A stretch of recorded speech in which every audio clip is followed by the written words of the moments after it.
Have you been enjoying our Impact Podcasts and our great guests? Then please give us a thumbs up and leave a 5-star review on iTunes, Google Play, or wherever you consume your favorite podcasts. This edition of the Impact Podcast is brought to you by ERI.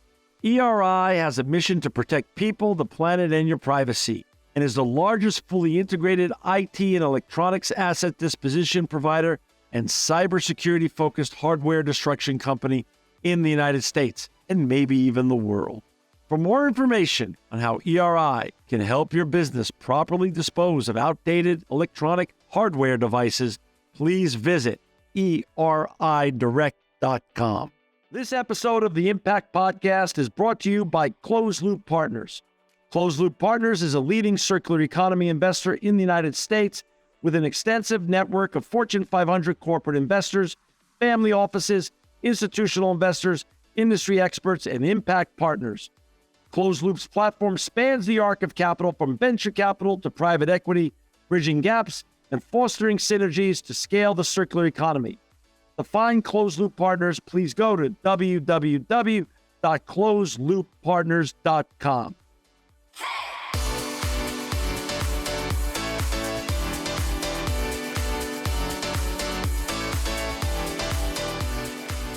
Welcome to another edition of the Impact Podcast. I'm John Shigarian, and I'm so honored to have with us today June Sagiyama. She's the director of Vodafone America's Foundation. Welcome, June, to the Impact Podcast.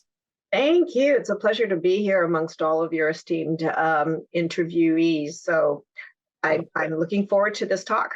Well, so are we, and it's Vodafone's first turn and your first turn on the Impact Show. And June, before we get going and talking about all the important and great work that you're doing at Vodafone with your colleagues, can you share a little bit about the June Sagiyama story? Where did you grow up, and how did you even get on this journey that you're on right now? Sure. I was born and raised in Japan, but in Japan on an American base. I was born an American citizen. Oh, wow. I didn't come to the States until I was in my teens, and we traveled every 3 years because my father was supporting the U.S. military.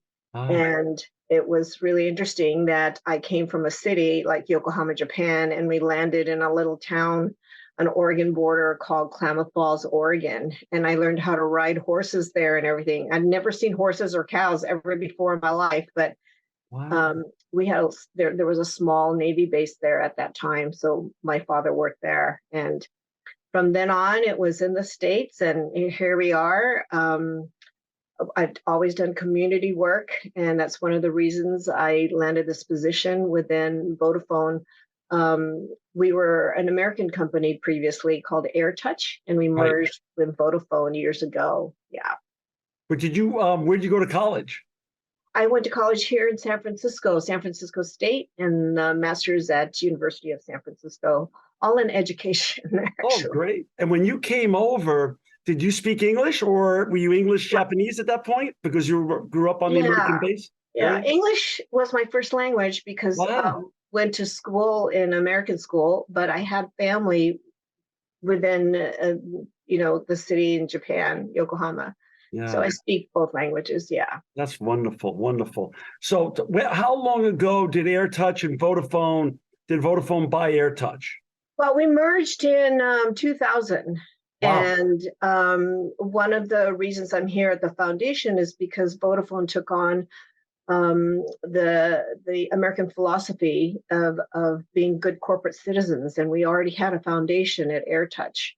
And Vodafone already had a couple of trusts within their properties. And so when we merged together, we had several foundations at that time. And then we grew at one point to, I think, like 28 or 29 foundations.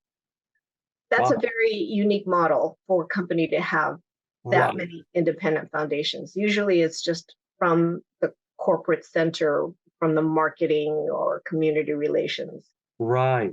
So now, how long have you held this title as director of Vodafone America's Foundation?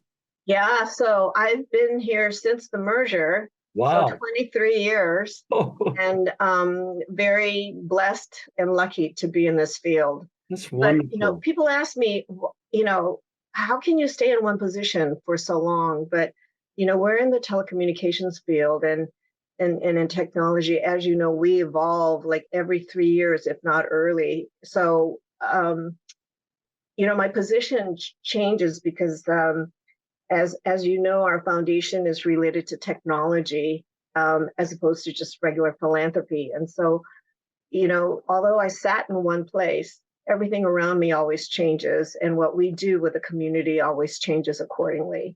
Also, our generation, June, I would assume you and I are close to the same generation. We start something and typically stayed, whereas millennials or Gen Zers, they move around more. It's just culturally become different. The next generations are somewhat different and they move around a little bit more. But I think there's a lot to be said with consistency and staying in one place and evolving as that brand or that organization evolves. I think there's a lot Right, to be said for that. So, right. so talk a little bit about, as director of Vodafone America's Foundation, what does that mean? Because we've been so lucky and blessed over 16 years to have almost 2,000 guests on, and in every organization, it can mean something different. These titles are somewhat fungible. At Vodafone, what does that exactly mean? Here at Vodafone America's Foundation, it means we lead the work of the foundation. The foundation is separate from the corporate entity, and it's modeled like that throughout all of the rest of Vodafone's and their foundation. Although we have 22 or 21 foundations worldwide, all of us have a charter for technology for good, or connecting for good, because we know what we have as a company, which is the skill, the know-how, and the employees that have expertise in technology. Mm. And then for people like me here in the United States, although we have the expertise in technology, we don't necessarily have the expertise in what's needed in the community. Mm. So we always partner with community organizations in order to be able to harness the power of technology to create change. For our listeners and viewers who don't know Vodafone as intimately as they know other organizations and technology or carriers, how big is Vodafone around the world? Give or take in terms of people? Yeah, well, I don't know. I'm sorry. I don't have That's the okay. latest employee-based numbers, but at one point we were in almost 40 countries, Right. Worldwide. So, Like you say, we're in the telecommunications/technology field. right. You are so right, and thank you for asking that question, because when I tell people I work for Vodafone, it's in the US, it's always, well, what's that? Exactly. If you travel to Europe, people are Right. like, oh my God, I saw Vodafone all over the place. All over. Right. Right. So we're very strong in the European markets. Right. We have partnerships in some Asian markets. Here in the United States, we have partnerships and Salesforce and some of the legacy work going on here. So we don't have operations per se in the United States, Understood. but we have lots of employees here, and thus the foundation, we not only do community work, but we also do employee engagement for employees as well. When was Vodafone's strategy, Vodafone America's Foundation strategy, created to marry technology with social impact? What was that, 23 years ago, or is that in evolution? It's an evolution. We were in the very, very beginning, we were like any other foundation, providing grants to social service organizations in the community. And then our board members thought, we have so much to offer. Our technology know-how, our employees, our reach, our customers, Sure. can we do something with that? And so in the very beginning, we were providing scholarships for students who are in the mobile technology field. And then we evolved from that to run a competition called the Wireless Innovation Project. And it was a contest, more or less, to find the best wireless innovation for social change. And that was the best thing for our foundation. We were at the forefront of connecting technology, innovation with critical social needs. And we really weren't sure what we were going to find. And we found incredible things, out of the box thinking for, I think the early on competition winners were like mobile microscopes, mobile finance, incredible innovation like detecting preterm birth and helping anti-elephant poachers and um, detecting insects for farmers. I mean, things that we didn't think we were going to find. And Right. so we did that for 10 years. And now we have a partnership with MIT Solve to run our competition for us. But it continues. It's now it's very popular for companies to run competitions like this, or Sure. RFPs for innovation that uses their technology. But in those days, we were really early in the market to do this. Understood. For our listeners and viewers who just joined us, we've got June Sagiyama on with us today. She's the director of Vodafone America's Foundation. To find June and her colleagues and all the great and impactful work they're doing at Vodafone, go to Vodafone.com or Vodafone.com/Vodafone Foundation. June, what was the motivation and when did you pivot the foundation's effort towards empowering women and girls through the use of technology? Yeah, thanks also for asking that question. You know, we were running the wireless innovation competition for a while. We were partnering with incredible innovators. And during that time, we found out a couple of things, that some of our applicants for this competition were women. And they were also doing incredible things. But we also found at that time, they were getting 1% or less of VC funding compared to men. And I just looked this up before I came on, and right now it's 2.1%. And although we have great people like you doing this great important work, which we're going to get into, we're so far from being where we need to be. It's so incredible. Right. I mean, it's so disparate. When you compare what's going on in Silicon Valley and VC money, and I still can't. It's mind-boggling. Those numbers are mind-boggling. And further to that, in addition, there's been research that's finding that women deliver twice as much per dollar of VC funding. So, go figure. The numbers don't lie. You think there'd be some VCs looking at the same numbers you just quoted and saying, maybe we should be pivoting a little bit ourselves towards lending more to investing more in women entrepreneurs. Yeah. So with that, and then also, I think it's about 6 years ago, our CEO at that time, Victoria Kalau, made a public commitment to UN Women that we were going to increase the number of women in technology, because at that time we had a huge gap, increase the number of women leaders within our own company, and using our technology to educate girls. And they've done that through their technology instant satellite networks that uses this instant satellite to pull education material for girls and boys in refugee camps. But we figure, our CEO made a public commitment worldwide that we should do something to back him up. And so we really looked at what we were doing and how we can create change. And so we changed our strategy, not only technology for good, but technology to advance women and girls.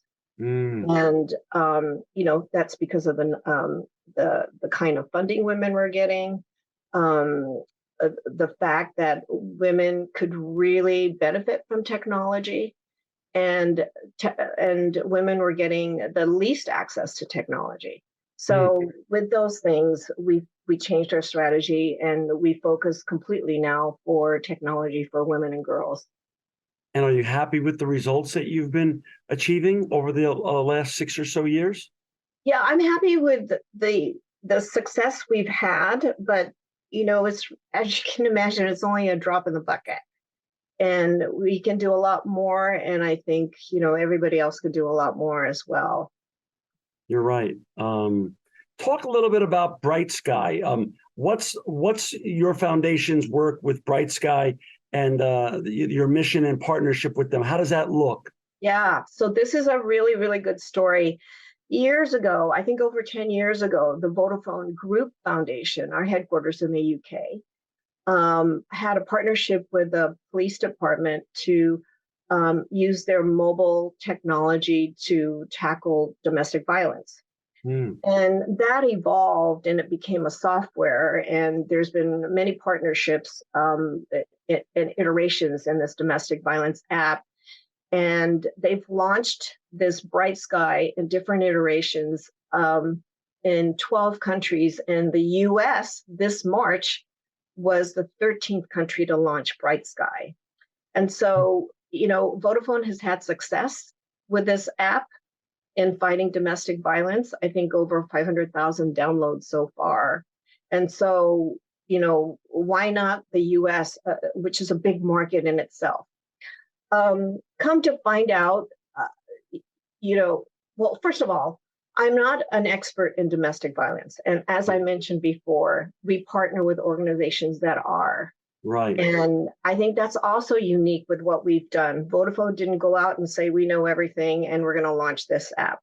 We sought experts in the field and we partnered with them, both local organizations and global. And then we leveraged the technology that we had as well as other technology partners. And we launched this in March. And come to find out in my own research that there are over like 200 domestic violence apps here within the United States. Wow. And for good reason. Some of the apps could be localized. The services that you need that are provided are probably localized, and so local organizations launch those. And then some of these apps do different things. Right. Our app, the Bright Sky app, that was launched in March with this partnership, is a little bit different in that it's not an emergency app, an app when you're in crisis and you push a button and somebody comes to help you. It's actually an app not only for the survivors of domestic violence, but also friends and family, and maybe even colleagues, to be able to kind of evaluate the situation and do some research and make some decisions, whether you're a friend or whether you are that individual yourself suffering from a certain situation. So it not only provides an opportunity for you to evaluate, do some research, but also to seek out some help and further on, lots of different components in this app. So it's a great facilitation tool. You know what? That's a really good word for it. It's perfect. It's a facilitation tool, not only for yourself, but people who care about you. And the best way for our listeners and viewers to access this is to go to their Apple Store or their Google Play, Google their Play Store. Okay. Yeah. And Bright Sky US is what you should look up. And it's always good, whether you're going to use it then or not, or later. It's just always good to have it on your phone. I mean, like I mentioned, this is not a field that I'm an expert in. So when I did research, I was really surprised to find that, 1 in 4 women in the United States suffer from some kind of intimate domestic violence. 1 in 7 of men. And those numbers change up and down because some people report and some people don't. Right. And this is not something that people talk about in a casual conversation or at work or whatever.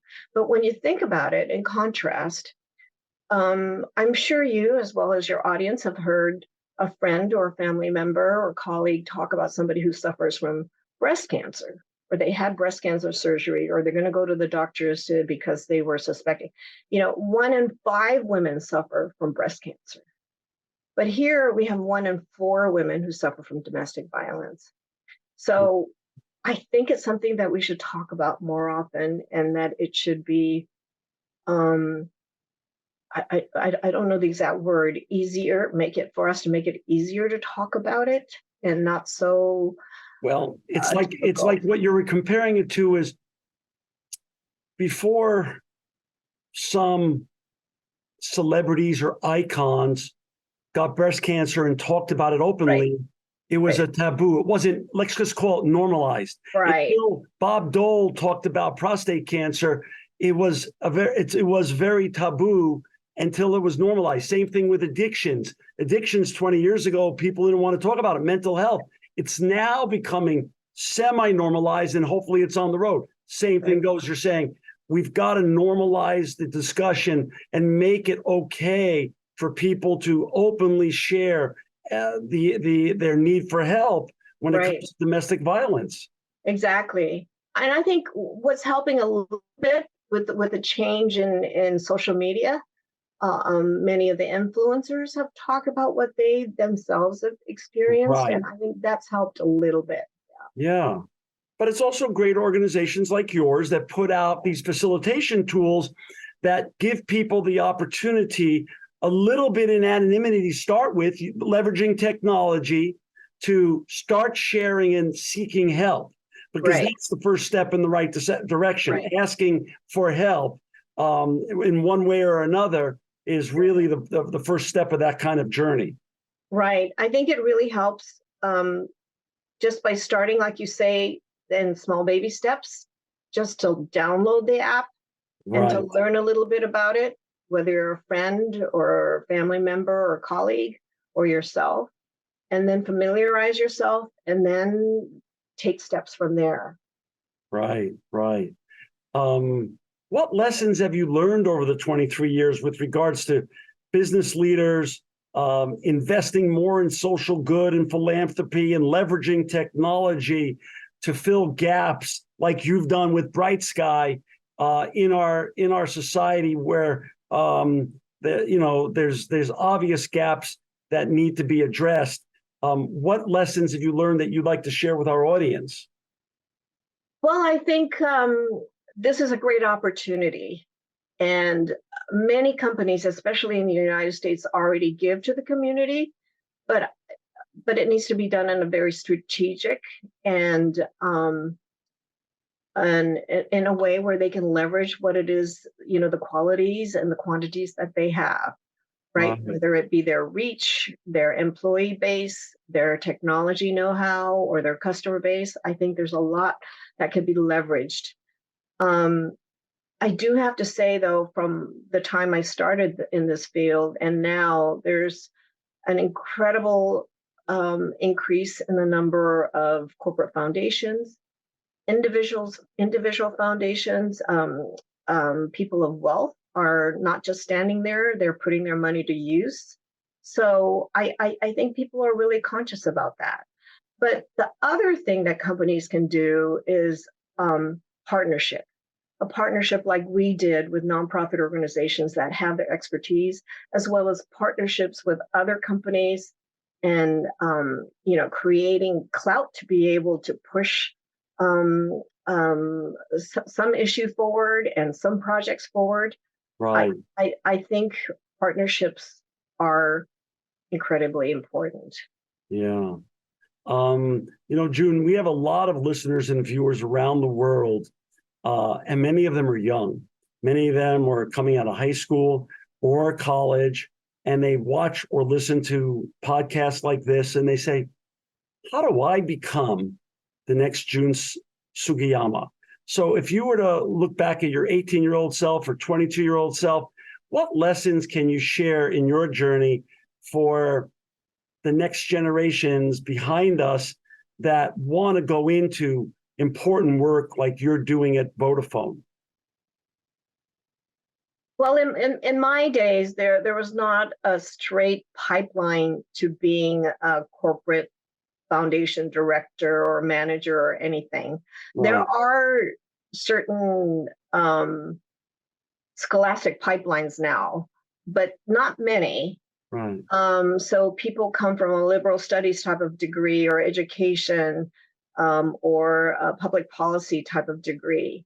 But, you know, um, higher education aside, I think it's your personal desire of what it is that you're looking for in your career. I always wanted something that was really worthy and something that will wake me up in the morning, and I'm really blessed to be able to find something like that that gets me out of bed even though I'm tired.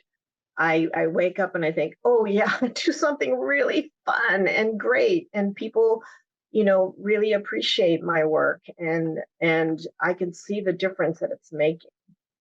And when you go to So bed at I night, and you got to feel good about yourself You conversely, when do, you go to bed at night, you do. you're not just making widgets, you're making a difference on a daily basis. Right, And that's a lot to be said right. for that. Speaking of which, what gets people excited? What gets you excited about what's to come? What are you working on with your colleagues at the Vodafone Americas Foundation that you're looking forward to that you could discuss right now publicly? Yeah, I think the fact that we're looking at more countries to launch Bright Sky, Oh, that's and great. then I know a lot of my colleagues in my field are really looking into things like AI Mm, and what that can do mm, for people. I mean, I gotta really take a step back here. I mean, when Vodafone was working and looking at mobile money, M-Pesa, if you look that up, you'll find that it's changed economies because mm, people were craving for something like that. And people desperately needed something like that. And then just by introducing this technology, it changed whole economies and people's lives. And so I think whether it's AI or any other technology, it has the opportunity to make an incredible change.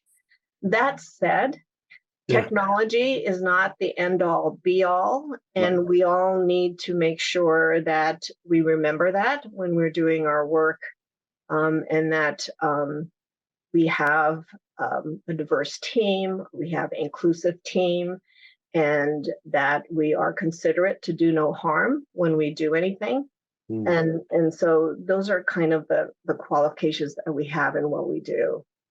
Well, that sounds wonderful. In June, you're always going to be welcome back on the Impact Podcast to continue sharing your journey as a director of Vodafone America's Foundation. For our listeners and viewers who want to find June, who want to find her important and great work that she's doing with her colleagues at Vodafone America's Foundation, please go to either Vodafone.com or Vodafone.com/Vodafone Foundation. And please, if you're interested or you have a loved one that's going through a domestic violence situation or you yourself are impacted directly, download the Bright Sky app, Bright Sky America's app, and find the help that you need and find the direction that you need to be going in there and get some help. There's no shame. It's only a sign of strength, not a sign of weakness to ask for help.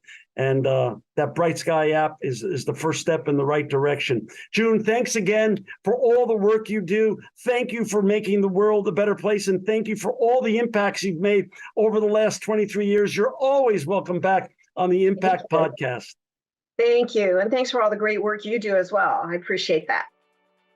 This edition of the Impact Podcast is brought to you by Engage. Engage is a digital booking platform revolutionizing the talent booking industry. With thousands of athletes, celebrities, entrepreneurs, and business leaders, Engage is the go-to spot for booking talent, for speeches, custom experiences, live streams, and much more. For more information on Engage or to book talent today, visit letsengage.com. This edition of the Impact Podcast is brought to you by ERI. ERI has a mission to protect people, the planet, and your privacy, and is the largest fully integrated IT and electronics asset disposition provider and cybersecurity-focused hardware destruction company in the United States, and maybe even the world. For more information on how ERI can help your business properly dispose of outdated electronic hardware devices, please visit eridirect.com.